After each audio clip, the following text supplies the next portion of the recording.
भारतीय लोकतंत्र बचाओ मोर्चा ने चीफ जस्टिस ऑफ इंडिया माननीय बी.आर. गवई के खिलाफ कथावाचक अनिरुद्ध आचार्य द्वारा कथित रूप से दी गई धमकी एवं न्यायालय में अधिवक्ता द्वारा उन पर हमला किए जाने की घटना को लेकर कलेक्ट्रेट पर प्रदर्शन किया। इस मौके पर राष्ट्रपति को संबोधित एक ज्ञापन जिलाधिकारी को पेश किया गया, जिसमें कहा गया है कि पूरे भारत में जातिवादी धार्मिक उन्माद के लोग भाईचारा समाप्त करके लोगों में नफरत का माहौल बनाकर देश की एकता एवं अखंडता के दुश्मन होते जा रहे हैं। ऐसे लोग कभी भारतीय संविधान की प्रतियां जलाते हैं, कभी संविधान व संविधान निर्माता डॉक्टर भीमराव अंबेडकर के खिलाफ अभद्र भाषा का प्रयोग कर माहौल खराब करते रहते हैं। भारत के सर्वोच्च न्यायाधीश बी.आर. गवई को कथावाचक अनिरुद्ध आचार्य ने कथित रूप से धमकी दी। नफरती बयान पूरे देश में फैला और इसका विरोध भी हुआ, लेकिन उनके विरुद्ध कोई कार्यवाही अमल में नहीं लाई गई। इससे नफरत का माहौल और बढ़ गया और सुप्रीम कोर्ट में सुनवाई कर रहे chief justice of India B R. Gavai को अपमानित करने के इरादे से राकेश किशोर एडवोकेट ने जूता फेंका। ये हमला पूर्व नियोजित था और कथावाचक अनिरुद्ध आचार्य के भड़काऊ बयान के कारण था।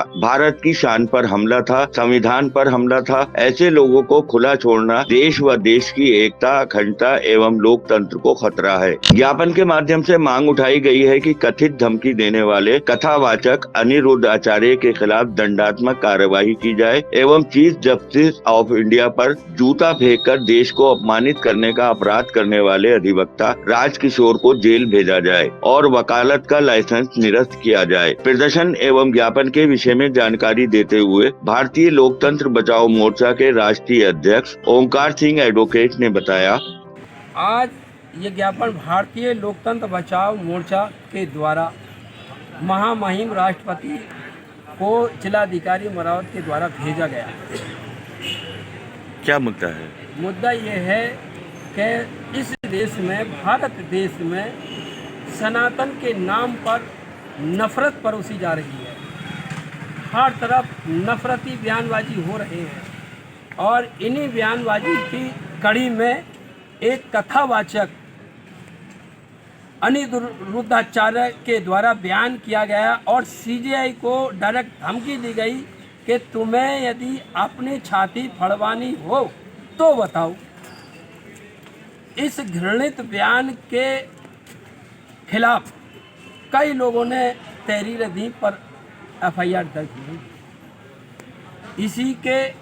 इसी बयान से उत्साहित होकर सुप्रीम कोर्ट में सुनवाई कर रहे सुप्रीम जज बी.आर. गवई के ऊपर वकील राकेश कुमार के द्वारा जूता फेंका गया और सुप्रीम कोर्ट में नारेबाजी की गई, सनातन का अपमान नहीं सहेगा हिंदू।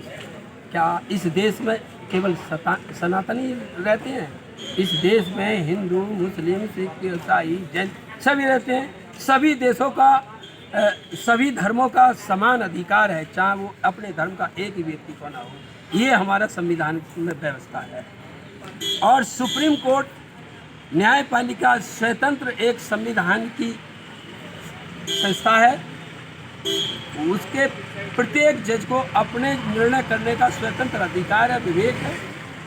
उस पर किसी भी तरह का दबाव नहीं बनाया जा सकता। जब एक सनातनी ने रिट फाइल की और उस रिट को खारिज कर दिया गया, उसके खिलाफ ये बयानबाजी होती है, तो ये सुप्रीम कोर्ट के अदालत का अपमान है, न्यायिक अपमान है, कंटेम्प्ट है और ये एक आपराधिक अपराध होता है, उस पर सजा है।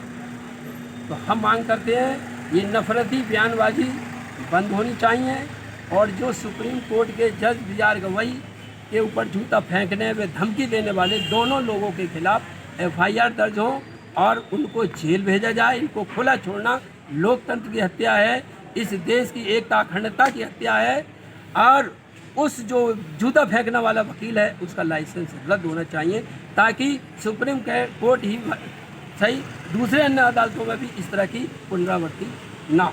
आप भारतीय लोकतंत्र बचाओ मोर्चा के राष्ट्रीय अध्यक्ष के साथ साथ एक अधिवक्ता भी हैं और अधिवक्ता द्वारा ये अपमान किया गया है, किस नज़र से देखते हैं आप? ये वो हमें दुख है कि वो हमारा साथी अधिवक्ता है, लेकिन कानून सर्वोपरि है और कानून के अंतर्गत जो अपराध करता है वो अधिवक्ता नहीं अपराधी होता है और उसको अपराधी की तरह नज़र से देखा जाना चाहिए और दंडित किया जाना चाहिए। प्रदर्शन में राष्ट्रीय अध्यक्ष ओंकार सिंह एडवोकेट, संस्थापक शाकिर अली रायनी के अलावा सूफी तकरीर अहमद अशरफी, ध्यान सिंह, शरीफ अहमद, मोहम्मद असलम सिद्दीकी, राहुल, सुरेश, रामवती एवं भूरा सहित अनेक पदाधिकारी मौजूद रहे।